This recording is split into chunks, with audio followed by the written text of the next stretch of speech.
गभर्नमेन्टबाट चाहिँ जस्तो देश डेभलप हुनको लागि सबै व्यक्तिहरूले ट्याक्स दिनु भएको हुन्छ, त्यसको भिजिबल रूपमा डेभलप भएको नदेखिसके पछाडि धेरै मान्छेहरूमा क्वेसन आउँछ। हजुर त्यही त क्वेसन आयो होइन, तर त्यो क्वेसन नआइकन पनि हिडन कतिपय ठाउँमा करप्सन भइरहेको होला, त्यसको पनि लेभल अफ करप्सन होला होइन। केही बस्दैन। तपाईहरुलाई म भन्न चाहन्छु यो देशमा जनतालाई अब चाहिँ इन्जस्टिस गर्छु, करप्सन गर्छु, जनताको करलाई लुट्छु भन्ने कुरा अब कसैले नसोच्दा हुन्छ। कति मान्छेहरू करप्टेड होला जस्तो अनुमान गर्नु भएको छ त तपाईको विचार? जो सब पावर थियो उसले करप्सन गरेको हुन सक्छ नि त। त्यो पावर भएको मान्छेले करप्सन गर्नु त हो नि। देश डेभलप गर्नको लागि अब चाहिँ कस्ता खालका कदमहरू चाल्नु पर्ला त, ताकि फास्ट ट्र्याकमा हाम्रो नेपाल पनि जति डेभलप कन्ट्रीहरू छन् अरू होइन त्यस्तै फास्ट ट्र्याकमा चाहिँ डेभलप हुन्छ। अघि नै हामीले भनिसक्यौँ, अहिले भर्खरै ठुलो यो चाहिँ एउटा विद्रोह भएको छ, बलिदानी भएको छ, यो कुरालाई कन्स्टिट्युसनमा एड्रेस गर्ने कुरा, कन्स्टिट्युसनमा यो कुरा र प्रत्यक्ष निर्वाचित कार्यकारी कुरा र यो देशको चाहिँ पब्लिक इन्स्टिट्युसनहरूमा रिफर्म रिस्ट्रक्चर गर्ने कुरा र एग्रेसिभली यो देशलाई चाहिँ अब आर्थिक रूपमा विकासहरू लगेपछि केही दशकभित्र देश विश्वको उन्नत राष्ट्रको रूपमा उभिन सक्छ।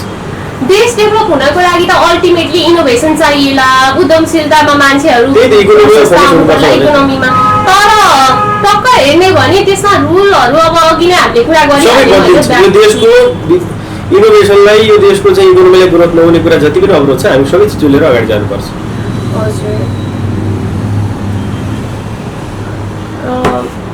कर्ममा चाहिँ कतिको बिलिभ गर्नुहुन्छ हजुर? कर्म भने काममा अहिले तपाईँ हामीसँग अन्तर्वार्ता गरिरहेको छ, उयो पनि काम होइन र? तर पनि काममा पनि लाइक नियत बस खराब काम गर्ने, असल काम गर्ने, विविध खालको कुराहरू हुन्छ। हजुरले चाहिँ कस्तो खालको कर्ममा बिलिभ गर्नुहुन्छ? होइन सकेसम्म त चाहिँ मान्छे नराम्रो गरौँ भन्छ जस्तो लाग्दैन मलाई होइन, तर हामी सधैँभरि चाहिँ अरूलाई अहित हुने खालको अथवा चाहिँ अरूलाई नराम्रो गर्ने खालको कर्मबाट चाहिँ कहिले पनि गाइड हुनुहुन्न। सत्कर्ममै विश्वास गर्नु पर्यो र त्यसैमा लाग्नु पर्यो। मानिस खास कस्तो हुनुपर्छ जस्तो लाग्छ? मानिस त मानिस जस्तै हुनु पर्यो, तर मानिस जस्तो भइरहेको छैन जस्तो देखिन्छ नि त धेरै। त्यही त अब बन्ने प्रयास गर्नु पर्यो एउटा असल मानिस। राजनीति बाहेक अन्य कुन कुन क्षेत्रहरूबाट चाहिँ देशलाई कसरी विकास गर्न सकिन्छ जस्तो लाग्छ हजुरलाई? होइन राजनीति मात्र होइन, राजनीतिले त एउटा गाइडेन्स दिने हो देशलाई, सबै क्षेत्र मिलेर सबै क्षेत्र मिलेर त हो, तर अल्टिमेटली कनेक्टेड फेरि राजनीति। त्यही त भने राजनीतिले यसलाई गाइडलाइन गर्छ, यसले चाहिँ एउटा दिशा देखाउँछ र सबै संस्थाहरूलाई सबै देशवासीलाई त्यो मार्गमा हिँडाएर देशले एउटा चाहिँ उन्नतिको शिखर चुम्ने हो। लाइक जेएनजीको जुन प्रोटेस्टमा त कति व्यक्तिहरूलाई कुटाकुटु गरियो अथवा भनौँ न त्यो भिडमा त्यो एउटा खालको विद्रोह भयो, त्यसमा निर्दोष व्यक्तिहरू पनि धेरै पर्नुभयो होइन। अनि त्यस पछाडि त लगातार फेरि त्यही पुरानो दलका पार्टी बनाउँछौँ हामी, फेरि हाम्रो पार्टीको घर बनाउँछौँ भन्दै आउन लाग्नु भयो होइन। त्यसलाई तपाईँले कसरी निहाल्नु भएको छ? त्यसलाई सामान्य रूपमा लागेको छ, किनभने मान्छे गल्तीको रियलाइजेसन पनि कतिपय मान्छेहरूलाई ढिलो हुन्छ कि सरेन्डर गरिसकेपछि भागि नै सकेपछि अनि स्वयं उहाँहरू चाहिँ त्यो रियलाइजेसन गर्नु भएको थिएन भनेपछि केही समय लाग्ला, उहाँहरूलाई समय दिउँ।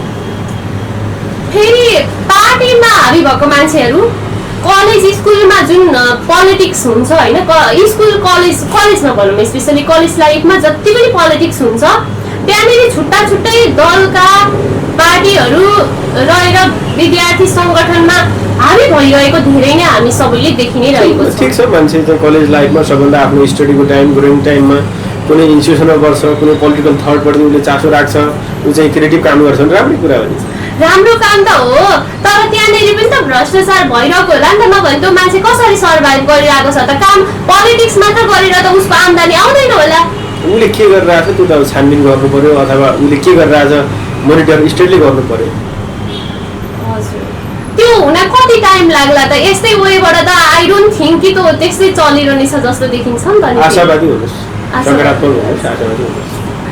सकारात्मक हुनको लागि यो पोलिटिकल कुराले गर्दाखेरि म पनि छु पर्सनली भन्यो भने होइन, त्यो सँगसँगै अरू धेरै व्यक्तिहरू चाहिँ एकदमै एग्रेसिभ हुनुहुन्छ। एग्रेसिभ किन हुनुहुन्छ भने जस्टिस नपाएको रिजनले हुनुहुन्छ। एग्रेसिभ भएर त अस्ति यत्रो देश डढ्यो त। तर लिडरहरू कोही पनि मरेन नि त, निर्दोष मान्छेहरू मरे, त्यसमा तपाईँले कसरी हेर्नु भएको छ? यहाँ लिडर भनेको मान्छेहरू त कोही पनि नभन्ने रहेछ लिडर भनेको कोही थिएन, जसले सबभन्दा पहिलो गोली प्रहार उहाँले लिनुभयो नि त, त्यो हामी सँगै थियौँ नि त। उहाँहरू हो कि लिडर भनेको, जो चाहिँ एकदमै चाहिँ साहसिक रूपमा पहिलो चाहिँ शहीद बन्नुभयो, उहाँको लिडर भनेको चाहिँ को अरू लिडर छ?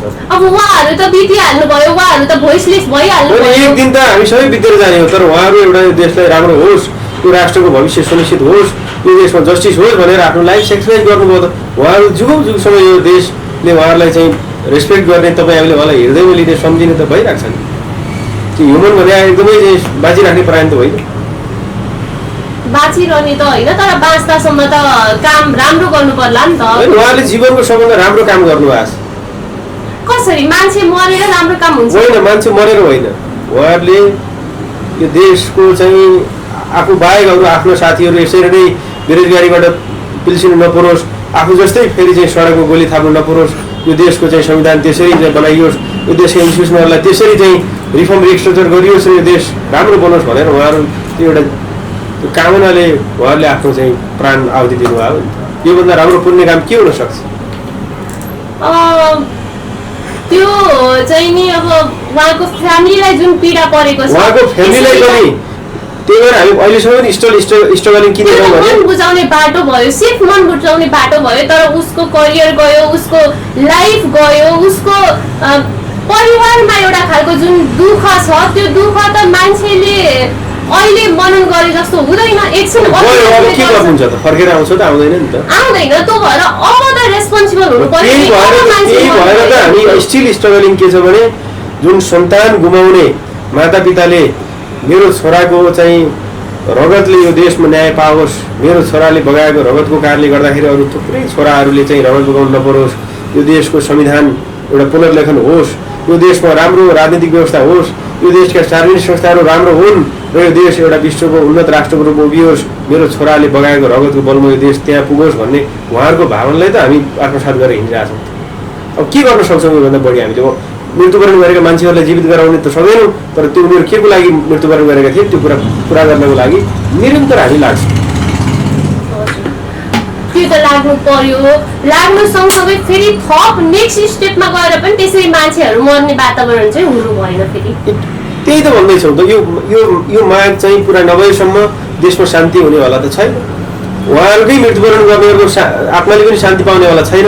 त्यही भएर हामी डे वानबाट भनिरहेको छौँ, आज 1 महिनाभन्दा बढी बितिसकेको कुरालाई छिटोभन्दा छिटो गरौँ त भनेर निरन्तर लागिरहेछौँ। अब यही लाग्नेमा पनि त लिडर भनेका व्यक्तिहरू भन्दै आइरहनु भएको छ। अब लिडर कोही होइन भने पनि फ्यु मान्छेहरू लिडर हुँ भन्दै आइरहनु भएको छ। अब अरू कुरा मलाई नसोध्नु, हजुर स्वयं पनि त म यसको एउटा चाहिँ सहभागी हुँ, यसलाई पुरा गर्नुपर्छ भनेर एउटा नेपाली युवा, नेपालको चाहिँ नागरिक जो चाहिँ त्यसैमा सहभागी हुनाले मलाई दिनरातै यसले घस्कचिरहेको छ त। अनि आउनु परेन कि घरमा सुतेर बस्ने हो त? अब अहिले सबैजना आउनु पर्यो।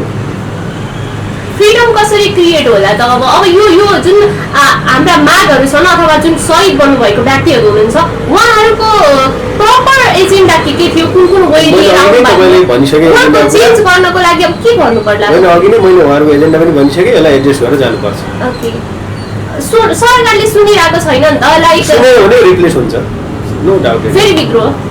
होइन, विद्रोह होइन, मान्छे कुनै कुरा लड्यो त्यो कुरा पुरा भएन लड्दैन, फेरि विद्रोह हुन्छ। योभन्दा ठुलो हुनसक्छ, त्यो त गभर्मेन्ट बस्ने मान्छेले याद गर्ने कुरा हो। ओके, सो लास्टली हामीले अलमोस्ट धेरै कुराहरू गऱ्यौँ होइन? सो थप चाहिँ लास्टली हजुरले हेरिरहनु भएको सम्पूर्ण दर्शकहरूलाई चाहिँ नि के भन्न चाहनुहुन्छ? सबैले म के भन्न चाहन्छु भने एउटा सचेत मस्तिष्कबाट के कुरा तपाईँ हृदयले के बोलिरहेछ। अस्ति भर्खरै यो देशमा ठुलो एउटा विद्रोह भयो, विद्रोह क्रममा यति धेरै मानिसहरू चाहिँ नयाँ पुस्ताका मानिसहरू चाहिँ मृत्युवरण गरिसके, यो देशका सिंहदरबार लगायत शीतल निवास सारा कुरा चाहिँ डढेर खरानी भएको हो होइन। अझ 2300 साथीहरू चाहिँ घाइते अवस्थामा हुनुहुन्छ। जे कुराको लागि बलिदान भएको छ त्यसलाई संस्थागत गर्न, त्यसलाई रक्षा गर्न र त्योबाट कसैलाई पनि विचलित हुन नदिन म सबै, अब जेनजी मात्र होइन, सबै देशभित्र रहेका र बाहिर रहेका नेपालीहरूलाई आह्वान गर्छु।